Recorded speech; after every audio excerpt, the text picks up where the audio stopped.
আজ আমরা বানিয়েছি ঘরোয়া মুরগির রোস্ট। প্রথমে ম্যারিনেট করে রাখা রোস্ট করার সাইজের মুরগির মাংস তেলে একে একে ভেজে নিয়েছি।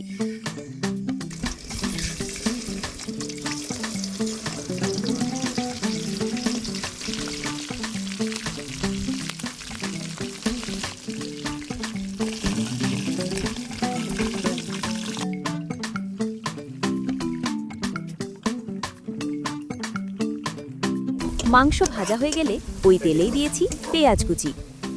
পেঁয়াজ ভাজা হয়ে এলে দিয়েছি আদা রসুন বাটা। এরপর সামান্য পানি দিয়ে দিয়েছি গুঁড়ো মরিচ আর লবণ।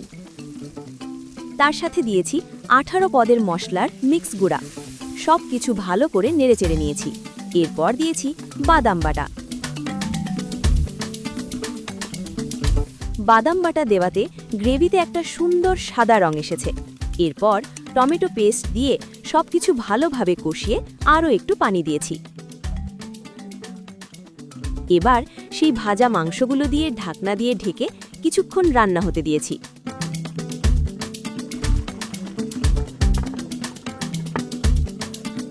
পাশাপাশি তৈরি করেছি পেঁয়াজ বেরেস্তা।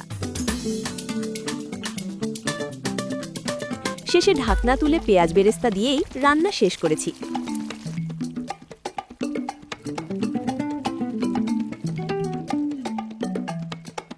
খেতে সত্যি অনেক সুস্বাদু হয়েছিল।